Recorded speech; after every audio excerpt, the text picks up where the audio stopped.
The logging company had already clear-cut 5,000 acres around Noah Reed's little tree farm.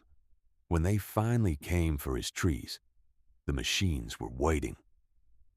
The foreman had a radio in his hand, and half the county thought a boy old farmer Jack had raised could not stop a company with contracts, maps, and money. But when Noah opened Jack's old planting ledger and pointed to tree 214, the foreman went quiet, because those numbered trees proved the company had made a mistake they could not bury under stumps.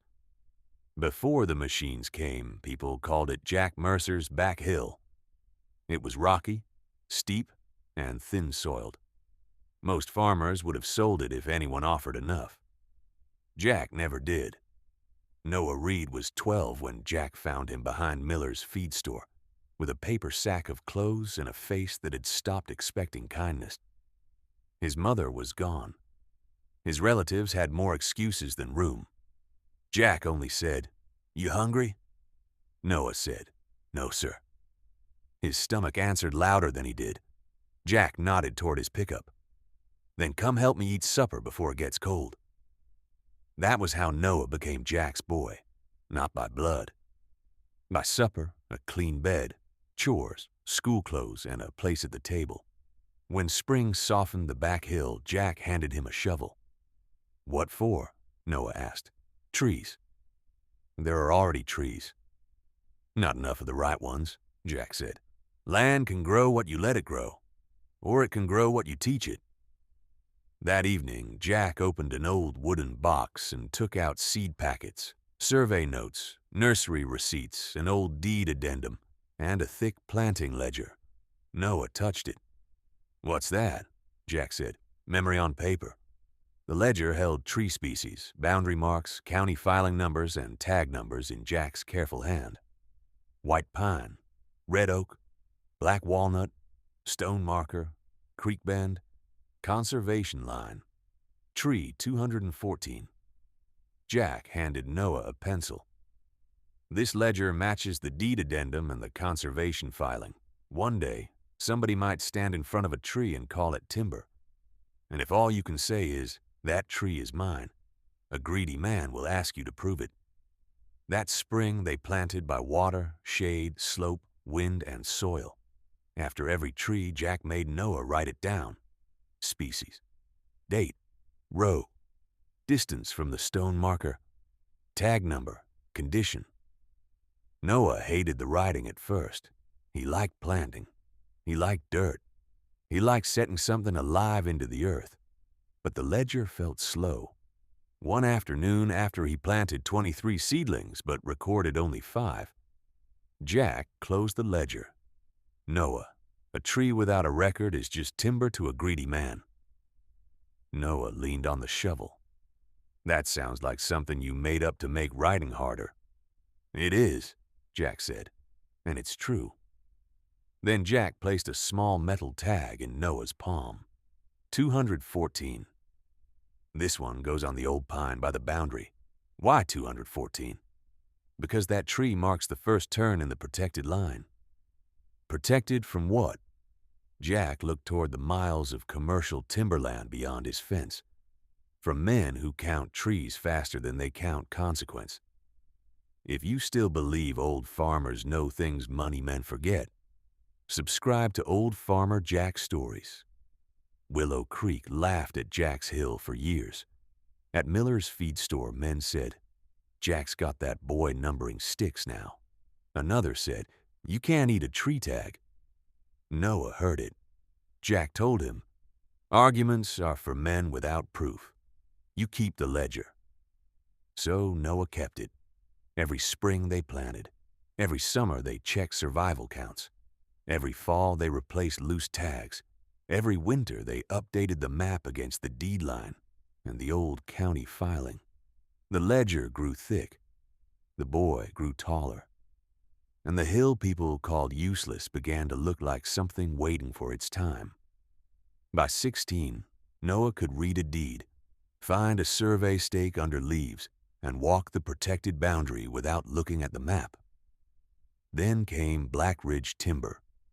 They came with clean trucks, glossy folders, county permits, and words like sustainable harvest and economic opportunity.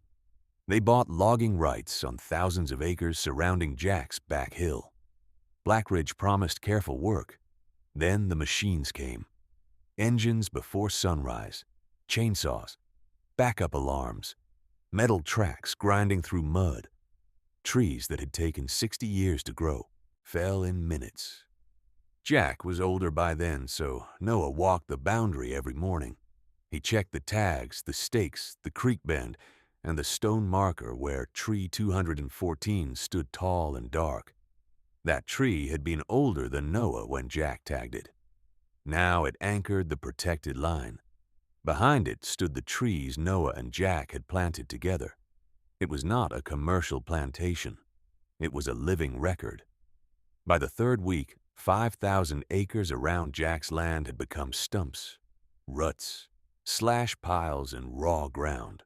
From the hilltop, the protected patch looked like a small green island in a ruined sea. That was when Carl Voss drove up. Carl was the field foreman, white hard hat, reflective vest, radio on his shoulder. He looked at Noah like he had expected Jack and found an obstacle. "You Noah Reed?" "Yes, sir." "We need access to this stand." Noah looked toward the marked trees. "No." Carl blinked. "No." "No, sir. Kid, our maps show the cut line continuing through here." Noah pointed to the tag on the nearest boundary tree. "Your map is wrong." Carl looked at the number, 214. "That's supposed to mean something?" Noah opened the ledger. "It does." Carl rubbed his face. "I'm not here to argue with a boy in a notebook. I've got machines waiting. And I've got records." Behind Carl, a skidder idled. Two loggers laughed. One said, "He got homework for us?" Noah did not look at them. He kept his finger on the ledger page. Tree 214. North boundary. Stone marker. Deed addendum line. Do not cut. Carl stepped closer. "Move aside." Noah looked him in the eye. "No." And if someone ever taught you a lesson that saved you years later, tell us about them in the comments. Carl called his supervisor. Within the hour, Martin Klein arrived in a clean black company truck. Polished boots, dark coat, and contract folder under one arm. He glanced at Noah, then at the numbered trees. "This is the delay," Carl said. "Kid says we're over the line." Martin turned to Noah. "Young man, a tag nailed to a tree does not override a contract." "No," Noah said. "But a boundary marker tied to a recorded conservation line does." Martin opened his folder and pulled out a printed map. "This parcel is included in the harvest zone." Noah shook his head. "Not Jack Mercer's protected stand." Martin tapped the paper. "This map says otherwise." Noah tapped the tree. "That tree says otherwise." Martin stared at the ledger. "You think an old notebook is going to stop a logging operation?" Noah glanced toward the machines waiting in the mud. "No, sir." Then he pointed to tree 214. "That number is." They compared the company map with Jack's ledger. Stone marker, old fence post, creek bend, tree 214. The company map showed the cut line running past it. Jack's ledger showed the protected line beginning there. The filing number, nursery receipts, conservation stamp, deed addendum, and orange ribbons all matched Jack's old boundary. Martin stopped moving. Noah turned another page. Tree 214 is the first boundary marker after the stone. If your cut line crosses it, you are entering the protected stand. Martin's voice dropped. "That does not prove we cut wrong." Noah looked past him toward the fresh stumps. "No." Then he turned another page. "But the tags you already cut do." Nobody moved. Noah walked 20 yards to the clear-cut edge.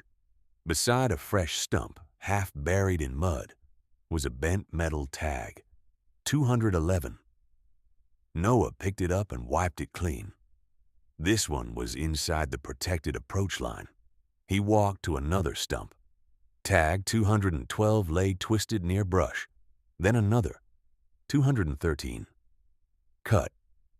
Gone. The line had not just reached Jack's stand. It had already crossed into it. Tree 214 was not where the argument began. It was where the company got caught. Stay with this one, because the number nailed to that tree was not just a marker. It was the mistake the logging company hoped nobody would notice. Martin Klein's face lost color. Carl said, "I followed the flag route we were given." Noah pointed toward the access track. "Those flags are new, company ribbon." Then he pointed back toward tree 214. "Jack's stakes are older, cedar, blue paint on top. Same line as the ledger." Noah scraped moss from the old cedar stake and revealed faded, blue paint. He did not accuse anyone. Jack had taught him not to speak past the proof. "Jack marked this line before I was old enough to drive. The county accepted it. You already cut 211, 212, and 213. Carl spoke first. "We shut down." He repeated it into the radio. "All saws stop. Machines idle. Nobody touches the tagged stand." Across the mud, engines powered down one by one. The sudden quiet felt larger than the noise. That was when Jack arrived. Tom Willis drove him up in an old farm truck because Jack refused to stay at the house once he heard the machines had stopped. Jack climbed out slowly, cane in hand, cap pulled low. He looked at the stumps, then at the tagged trees, then at Noah. "You walk the line?" "Yes, sir." "You keep the ledger open?" "Yes, sir." "You let them rush you?" "No, sir." Jack nodded. "Good." Martin approached carefully. "Mr. Mercer, there appears to be a discrepancy." Jack leaned on his cane. "There usually is when somebody cuts first and reads later." Martin said, "We are reviewing the boundary." "No," Jack said. "You are standing on it." He pointed with his cane toward tree 214. "That one was marked before your company had a logo." 20 minutes later, Edith Bell from the county conservation office arrived. She looked at tree 214, the cut stumps in Noah's ledger. Noah gave her the deed addendum, nursery receipts, boundary map, and the list of cut tags. She photographed the 3 stumps, the old cedar stake, and the new company stake. Then she turned to Martin. "This operation is suspended along this boundary pending review." Martin said, "On what grounds?" Edith held up the bent tag from stump 211. "Unauthorized cutting inside a protected stand." The review did not take long. Jack's ledger matched the deed addendum. The conservation filing was valid. The protected stand was not part of Blackridge's harvest zone. Blackridge had to stop. The company had to restore the boundary damage, stabilize the soil, control runoff, and replant the ruined edge. Martin turned to Noah. "We would be willing to purchase replacement seedlings from your stand." Noah looked at Jack. Jack said nothing. Noah closed the ledger. "No." Martin blinked. "We are talking about a significant sum." "I know." "Then why?" Noah looked at the clear-cut land, then at Jack, then at tree 214. "Because some things are worth more standing than cut. Blackridge did not get the trees, not 214, not 219, not 223. But Noah offered seedlings from the nursery rows Jack had helped him plant years before. The company paid for them. The county supervised the work, and Noah recorded every replacement tree. For 2 weeks, men who had come to cut learned how to plant. By the end of the month, the rawest edge of the clear cut had rows of new life in the mud. Small, fragile, easy to miss if you only respected height. But Noah knew better. Jack had taught him that beginnings rarely impress people who lack patience. The day after the last seedlings went in, Noah and Jack walked the boundary. They stopped at tree 214. The tag was weathered, bent, but readable. Jack touched it. "Noah." "Yes, sir." "You were scared." "Yes, sir." "But you stood." "Yes, sir." Jack nodded. "That matters more than not being scared." Noah swallowed. "I thought they were gonna take it." "So did I." Jack smiled faintly. "Old man gets scared too. We just move slower, so folks mistake it for courage." Then Jack placed one hand on Noah's shoulder, the same way he had when Noah first came to the farm with nowhere to stand. "You did right." That was all. But for Noah, it was enough to hold up the sky. Years later, people still talked about the day the machine stopped at tree 214. But Noah never told it like a boy outsmarting a company. When he told it, he started earlier. A cold March afternoon behind Miller's feed store. A boy with a paper sack. An old farmer asking if he was hungry. A back hill nobody wanted. A ledger that felt too heavy for a child. A metal tag with the number 214. And a lesson in Jack's rough voice. A tree without a record is just timber to a greedy man. On Jack's last good summer, he and Noah walked the ridge at sunset. The bark had grown around the tag's edges. Noah touched it. "Should we move it before the tree swallows it?" Jack shook his head. "Let it hold what it earned." Below them, the clear-cut scar was healing in uneven green. Behind them, the protected stand whispered in the wind. Jack looked at Noah. "You know what I used to worry?" "What?" "That I was giving you too much of an old man's life. Trees, ledgers, boundaries, slow things." Noah looked at him. "You gave me somewhere to belong." Jack's jaw worked once. "Well," he said, "that's useful too. For more rural stories about old land, hard lessons, and the wisdom people try to overlook, subscribe to Old Farmer Jack's Stories. Because out here, we know a man can cut a tree in a minute. He can clear a ridge in a week.